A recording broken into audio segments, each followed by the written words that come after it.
लिखा है, जैसे मान लीजिए x plus A, Y plus B, Z plus C, M plus P, N plus Q, O plus R. और फिर लिखा है एल एम एन नहीं, एफ प्लस एस टी और F G plus T H plus I, इस तरह से लिखा है। देख रहे हैं यहाँ इस सारणिक में तीनों स्तंभ, जो तीनों स्तंभ है वो तीनों जोड़ के रूप में। इनको जब तोड़ेंगे तो कैसे तोड़ेंगे, पहले इन दोनों से तोड़ेंगे, एक्स वाई जेड, और इसमें वही एम प्लस बी, थोड़ा सा पास पास में लिखेंगे, N plus Q, O plus R. इसमें भी एक एक फाटक तोड़ते जाएंगे तभी काम होगा।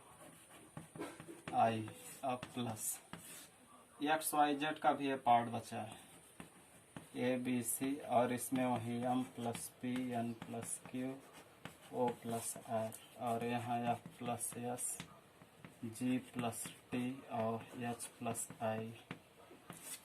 अब इसके बाद इसका नंबर लगेगा एक्स वाई जेड, यहाँ अब इसमें एम एन ओ और F plus S, G plus T, H plus आई, प्लस इनको भी अब इसमें से एक्स वाई जेड, ए पार्ट बचा था, पी क्यू आर और F plus S, G plus T और एच प्लस आई।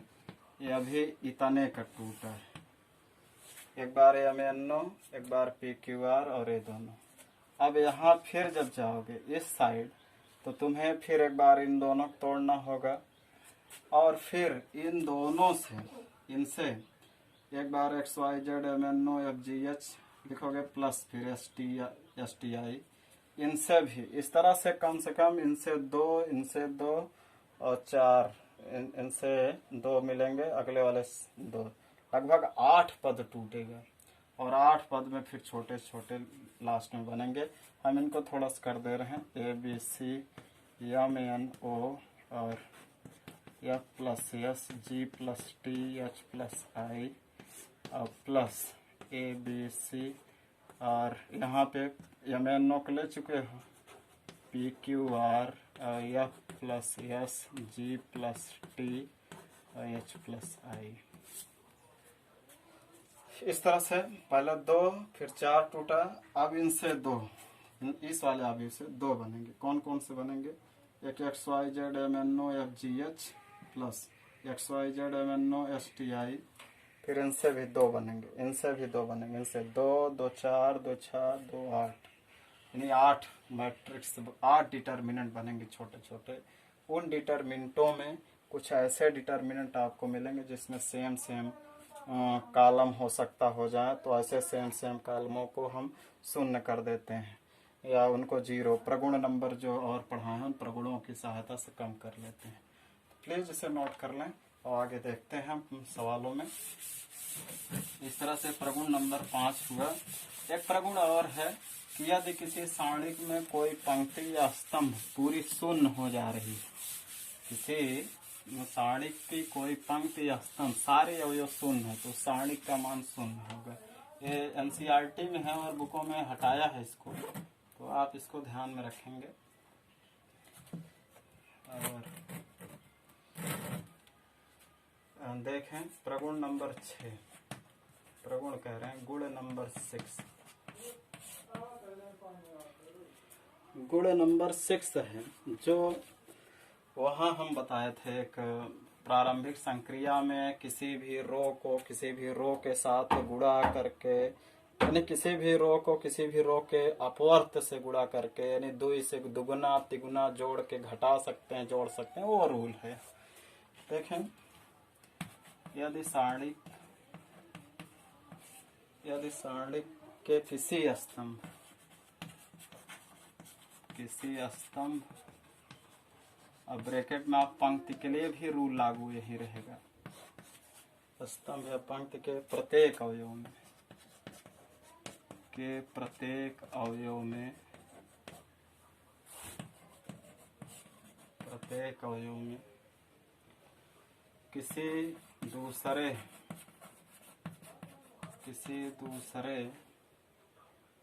स्तंभ या पंक्ति के संगत अवयवों का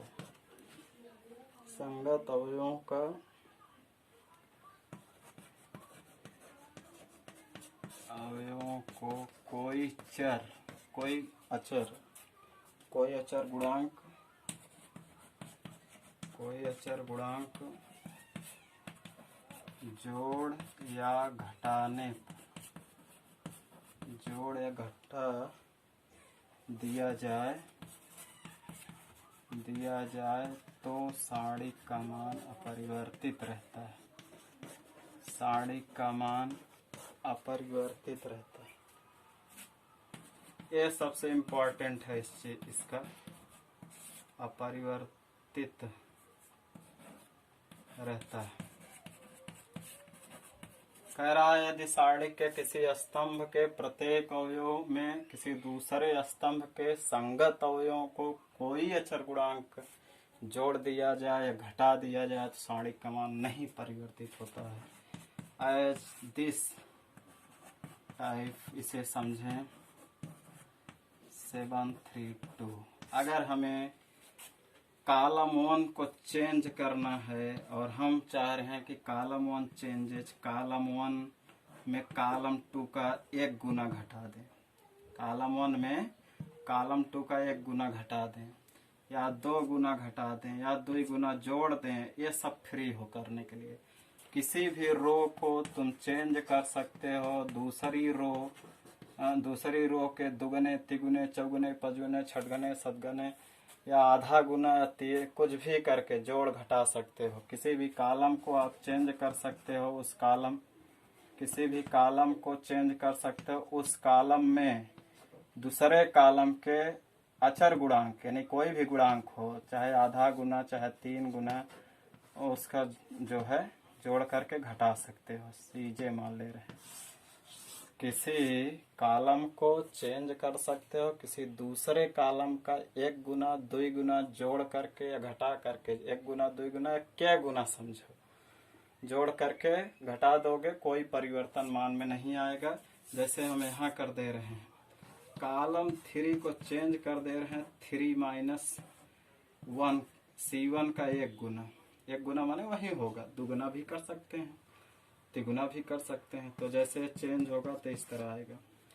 कॉलम 1 चेंज हो नहीं रहा, कॉलम 1 को वहीं लिखेंगे। कॉलम 2 भी चेंज नहीं हो रहा, ये भी वही रहेगा। कॉलम 3 अब ये वाला चेंज हो रहा है। कैसे चेंज हो रहा है यहाँ हम थोड़ा देखते हैं, यहाँ दिख नहीं रहा होगा आपको। जैसे इसी सारणिक में हम कॉलम 3 को चेंज कर रहे हैं 3 माइनस 1 से, तो ए डिटर्मिनेंट बनेगा इस तरह से।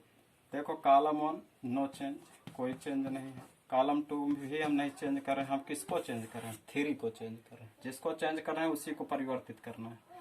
कैसे परिवर्तित करना है? 3 में 1 को घटाकर 3 जो यहाँ रहे वही पहले लिखना है, नहीं कि 3 चेंज कर रहे हैं 1 माइनस 3 कर लेंगे, ये गलत होगा। जिसको चेंज करना उसको पहले लिखना है और जिसके साथ जोड़ना घटाना है उसको बाद में करना है। और कितना गुना उना उसी में गुना भी करना है। इसमें गुना भी करना जो है बच्चों को परेशानी में डाल सकता है। तो हम देखिए 3 कैसे चेंज कर रहे हैं। कॉलम 3 में C1 यानी इनके अवयव को क्रम से घटा देना। 7 में 3 घट जाएगा, 4 बचेगा, 3 में 4 घटेगा तो -1 बचेगा, 2 में 5 घटेगा तो -3 बचेगा। इस तरह से अब जितना उत्तर इसका आएगा उतना उत्तर इनका भी आएगा, कोई चेंजेस नहीं होंगे वैल्यू में। तो आप इस तरह से इन प्रगुण 6 तक आप ध्यान रखेंगे। सवालों में सबसे ज्यादा प्रगुण ये वाला यूज होगा, कहाँ कैसे परिवर्तन हो रहा है, कैसे क्या परिवर्तन हो रहा है। तो आप इतना ध्यान रखें ये हमारी बात को कि अगर कोई रो आप परिवर्तित कर रहे हो और किसी दूसरी रो, पहले जो रो परिवर्तित कर रहे हो उस रो को लिखोगे माइनस दूसरी रो जो है जेवी रो केवी रो, उस रो का कोई भी के गुना जोड़ भी सकते हो और घटा भी सकते हो। ये फार्मूला ध्यान रखें। किसी भी कॉलम को चेंज कर सकते हो, उस कॉलम में किसी भी चीज से गुणा करके या गुणा करके दूसरी कॉलम के गुणा करके के गुना के माने गिनती को ही गुणा करके जोड़ भी और घटा भी सकते हो। लेकिन यहाँ नहीं गुणा करोगे, कोई संख्या यहाँ नहीं गुणा होनी चाहिए, नहीं गलत होगा। और संक्रियाएं एक साथ एक ही बार करेंगे तो सरलता मिलेगी। धीरे धीरे अभ्यास करते करते हम आगे बढ़ेंगे। तो इस तरह से आपको हम प्रगुण 6 बताए। प्रगुण हम बार बार बता रहे हैं। तो किसी सारणी के किसी भी पंक्ति का स्तंभ का सारा अवयव अगर शून्य हो जा रहा है, जैसे ये डिटर्मिनेंट है, किताबों में इसको कम दिखाई पड़ा है, ये दिया नहीं है, और हमने बुक में कहीं पढ़ा था। ये कॉलम 2 सब शून्य है, तो इसकी वैल्यू देखते मान 0 लिखोगे। तो इस तरह से एक बार हम पूरा रिवाइज कर देते हैं। सारणी के प्रगुण 6 प्रगुण हम बताए हैं। वैसे 7-8 कई बुकों में दिया, लेकिन 6 मेन है। पहली प्रॉपर्टी यह है कि यदि किसी सारणी की सभी पंक्तियों को स्तंभों में बदल दिया जाए या स्तंभों को पंक्तियों में बदल दिया जाए, सारणी का मान अपरिवर्तित रहता है। दूसरा प्रगुण यह है, यदि किसी सारणी के किन्हीं 2 पंक्तियों को परस्पर इंटरचेंज कर दें या किन्हीं 2 स्तंभों को परस्पर इंटरचेंज कर दें, तो सारणी का मान तो आता वही है, यानी उत्तर तो वही आएगा, लेकिन चिन्ह में डिफरेंस होगा। अगर पहले +3 आ रहा तो बाद में -3 आएगा। तीसरी प्रॉपर्टी आपकी यह थी कि यदि किसी सारणी की 2 पंक्तियां 2 स्तंभ सर्वसम हो, किन्हीं सारणी की कोई 2 पंक्ति या 2 स्तंभ सर्वसम समान समान अवयव है, तब समझ लेना संगत अवयव हो समान समान, तो समझ लेना सारणी का मान 0 होगा।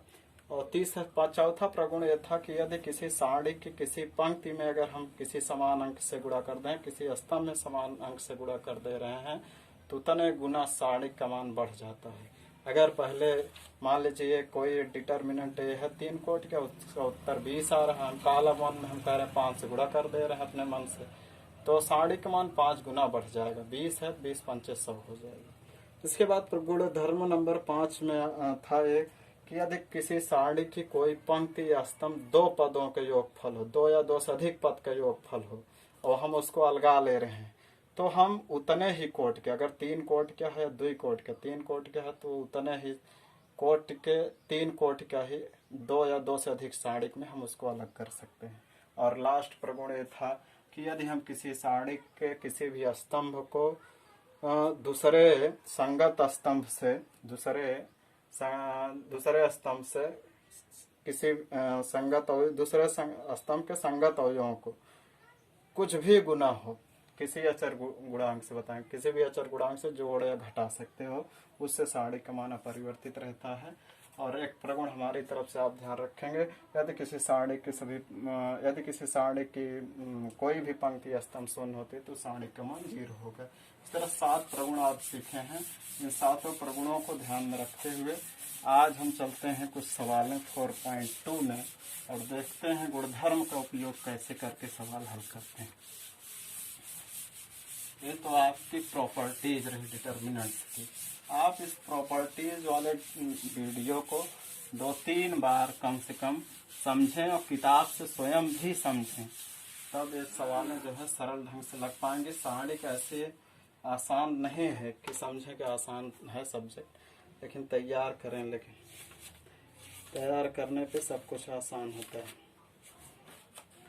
देखते हैं 4.2 की, जैसे हम पहले सवाल उठाते हैं। कह रहा है गुणधर्मों का उपयोग करके हल करिए, सिद्ध कीजिए x y z a b c x plus है y प्लस b और z plus c is equal 0 prove करने हैं। तो देखें बच्चे, एक प्रगुण नंबर पढ़े 5 आज। अब देखिए यहाँ गुणधर्म हम इंगित नहीं करेंगे फलाने गुणधर्म से, हमको गुणधर्म इंगित नहीं करना है। यहाँ देख रहे हैं कि ए 2 पदों का योगफल है, तो LHS लेते हैं और 2 पदों का योगफल है। पहले इसको 2 सारणी में तोड़ लेंगे, x y z a b c x plus a y plus b और z प्लस c। तो इसको हम 2 सारणी में तोड़ेंगे तो x y z a b c और a पहले एक पार्ट टूटेगा और प्लस एक ये होगा X Y Z A B C, और इसका ये पार्ट है ए बी सी। दो सारणिक में एक स्तंभ था जो दो पदों का योगफल था, तो इस तरह से दो रूप में टूट जाएगा। आप देखें पहले इसमें देख रहे हैं कि कॉलम 1 और कॉलम 3 सेम है। कॉलम 1 इज इक्वल कॉलम 3, और दूसरे में क्या है, इस वाले सारणिक में कॉलम 2 इज इक्वल कॉलम 3 की है। और जब भी किसी सारणिक में हम बताया कि अगर दो स्तंभ या दो पंक्ति सर्वसम होती है तो सारणिक को हल करने की जरूरत नहीं है, हल करेंगे तब भी आएगा 0। तो क्या जरूरत है, गुणधर्म इसीलिए पढ़ाए गए हैं। तो इनकी वैल्यू 0 और इसकी भी वैल्यू 0, और 0 + 0 जुड़ेगा तो 0 RHS प्रूव्ड हो जाएगा। सवाल बहुत ही आसान होगी गुणधर्मों का प्रयोग करके।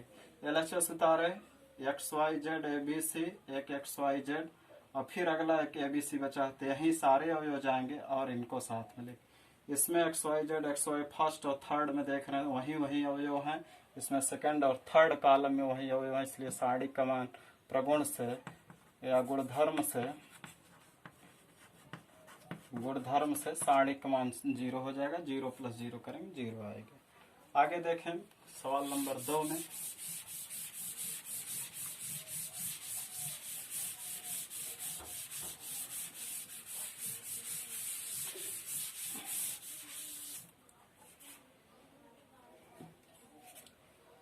सेकंड नंबर है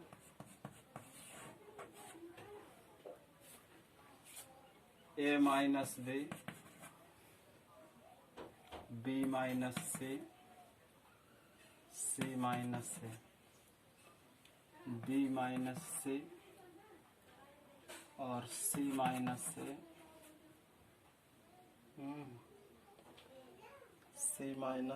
a, a - b और c - a, a - b, b - c, और ले आना है इसमें भी 0।